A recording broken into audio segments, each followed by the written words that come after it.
Okay, are we smiling, guys? Yeah. Okay, we're good to go. Absolutely. Welcome, guys. Welcome to another broadcast live from the Masai Mara, brought to you by Make It Kenya and HerdTracker. And we just returned from a wonderful game drive. We are lucky enough to get Steven here from Serian, Alex Walker's Serian camps. And as you know, or might not know, Alex runs a very professional outfit, especially in regards to guiding and so forth. And we put it to the test today. Steven literally arrived at lunchtime when we said, your job is to find us a leopard. And by 5 o'clock or so, you got us a beautiful lady, a nice female leopard that we spent some time with. And we are here. Steven, welcome, and thanks for joining us, and thanks for coming all the way here. And tell us, just introduce yourself to everyone, and tell us a little bit more about you. Alright, so my name is Steven Liaram. I am a professional safari guide. I work for Serian camp, Alex Walker Safari camp, and I started, joining guiding training for the last 5 years, and then straight away after graduating from the Kuyaki guiding school, I joined Serian camp, and I love working for Serian because it's more professional. I mean, Alex Walker himself is a professional safari guide, and Serian is one of the top camps with the best safari teams in Africa. So tell me about Alex. Alex was voted the best guide in Africa a couple of years ago. So he's a man with incredible knowledge. He's kind of done the hard yards in the bush for generations, and coming from a family that lived in the bush and so forth. And he's a guy that you enjoy working with, and he passes on a lot of knowledge to his guides. And it's a pleasure to work with Alex, I assume. Yeah, Alex is some sort of a legend because he's a professional photographer, filmmaker, charismatic, likes surfing. Yeah, he likes Exactly. he likes it. So Alex himself, he's fast knowledge. He passes down to the guides. Yeah. So that is why Alex himself is just a wonderful person, and it's good to work with him. So guiding has a big impact on your safari.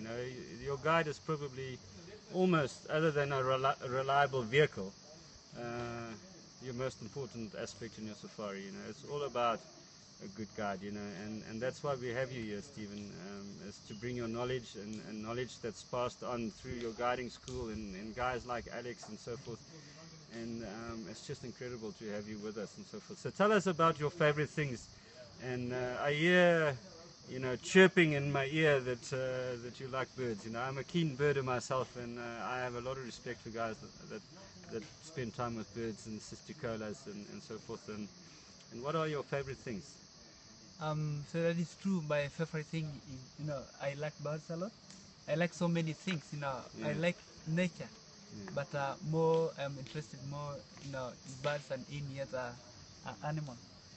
So I like taking keen bird watchers around, showing them birds, identify them, their behavior in their natural environment. So, and my favorite bird is bachelor eagle.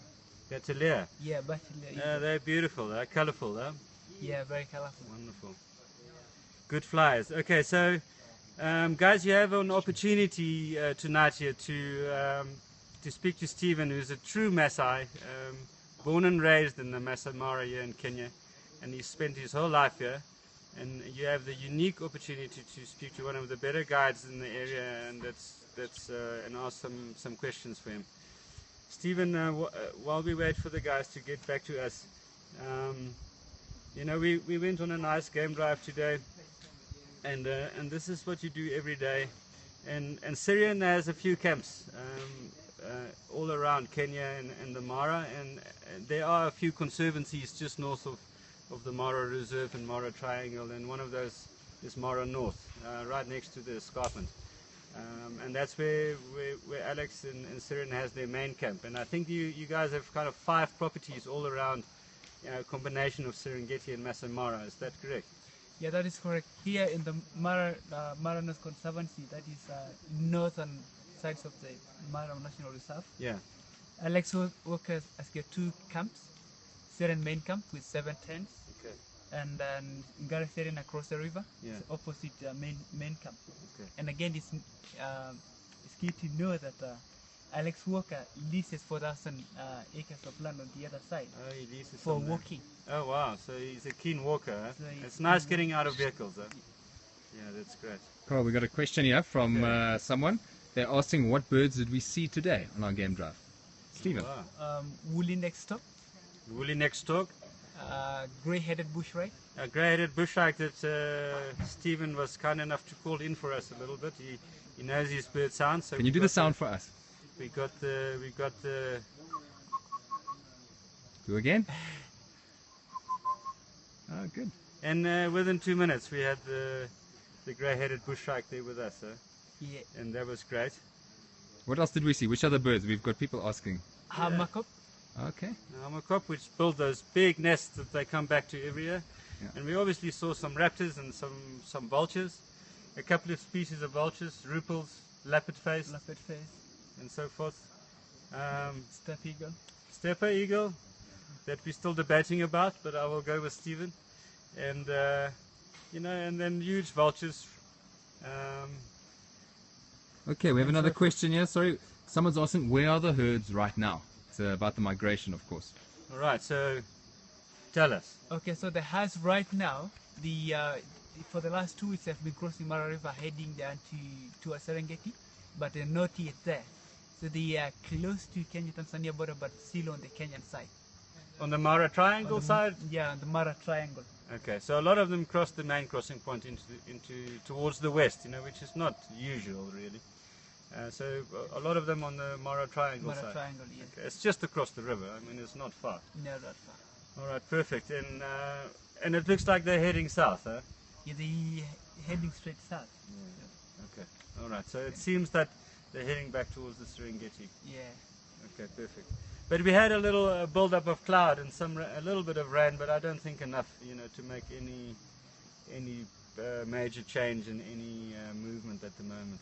I don't think so, because while we were out there driving, Yeah. we saw kind of clouds building up around. Yeah. So not only one side, so they get confused because the rain is kind of All going over, around. yeah. Okay. So I think they stick on the idea of just heading south. Yeah, it was But, just not enough. And we bumped into a lot of resident herds today in the Mara. So just to let you know, not all the wildebeest leave back to the Serengeti side. There's a lot of resident wildebeest in the Mara still. So that's great. Yeah, that is quite good, because with the rain coming, we still get the lawn mowers. So some wildebeest remaining behind. Yeah. Okay, we've got another great question here from Kim Rice. Guys, what is your favorite time of year up here in the Mara and Serengeti region? Also, the best time, is during the Great Migration time. So that is July, August, because that is where there is, the climax of the activity, when you have those big herds moving, crossing the Mara River, and the interaction between the big herds and the predators. I mean, leopards, lions, hyenas. Yeah, it's all relative, For you, Carl, which is your favorite time? As a photographer and guys that that kind of want to be a little bit on my own every now and again. I don't like the masses and guys that come in. So I like the rainy season. April, May to me is wonderful. There are lots of young and calves and cubs and all sorts, and clean air. For photography. So. That to me is wonderful, and that's either side. Yeah. But the Mara and the low season and the rainy season to me is absolutely wonderful and also nice for birding. And Great. That's the beauty about the Mara. There's a little bit for everyone. Whenever. There's another question here. Do you guys know Johnny Olitoma? I think he might be one of the guides. Someone said they want safari. Johnny Olitomi? John Oletome. Yeah, I know him. He worked for Marangenche. Okay, so he's Masai. Yeah, he's Masai. I saw him a couple of months ago. Okay, maybe this guy knows him. I'll see if we have another comment coming in. Yeah, all the guides in the Mara. So Yeah. just to let you know, we also have another little migration that happens only in Kenya, and that's the loiter migration. You know, so just to the east of the Mara, we have Loiter Hills, and there's a good number of wildebeest that move from Loiter Hills into the Mara. You know, a little bit earlier. What time do they arrive, more or less? So the Loiter population of wildebeest, most of the time they migrate in between the different conservancies and the Masai Mara National Reserve. Yeah. But a few years ago we did a research. We collared 15 individuals, and 3 of them crossed into Serengeti. Okay. They get into Serengeti for like maybe 10 kilometers. Okay. And hang around there for a period of time of 2 weeks. Okay. So. And then went back to Loiter Hills, or? Yeah, they went back to Loiter Hills. So mostly, when it's a big herd from Tanzania is moving towards Kenya, they also make their way down. So sometimes they cross them, they mix up and kind of moving around until when the migrating wildebeest are gone back into Tanzania. You have these guys moving around and moving all the way up to the back up there. So you could have numbers moving through the conservancies from the east into the Mara Reserve. You know, sometimes, you know, when it's not early, sometimes towards June and so forth. You know, so you have a lot of wildebeest and a lot of migration action, whether it's the main Serengeti Mara migration or the Loiter migration. You know, there's always something to see. Yeah, that's great. And I just want to remind all our viewers that this broadcast is brought to us by Make It Kenya and our partners, Governor's Camp Collection. That's been wonderful hosting us here. You know, we've been looked after really, really well. And I just want to thank Justin and Dominic and Dave here that's managing camp. You know, we've called on some buttons and so forth, and they've been wonderful to us. And also and beyond in Kichwatembe, where we're going next. And then from a HerdTracker point of view, I want to thank you know, the guides from Alex Walker's Serian camps. You know, you've been great contributors on updates on HerdTracker and so forth. And you guys really help us pinpoint the herds, you know, on a daily basis, and that's wonderful news. And when I see Alex again, whether it would be surfing in Cape Town or passing him in a vehicle or so forth, I will definitely say hi to him. And it's wonderful to work with a great company and wonderful guides and wonderful guiding. And I really want to reiterate that a quality guide really makes a massive difference to your safari experience, you know. And to me, you know, you're spending more time out there, you know, than anything else, you know. And the guide that takes you and shows you around is hugely important. And Steven, you came all the way from Mara North today to come join us here in the reserve, you know. And thank you very much for that. And keep up the good work. And Make It Kenya has been incredible, and what a destination and what a place to work. You know, it's wonderful, and you must have a wonderful time in doing your job. Perfect.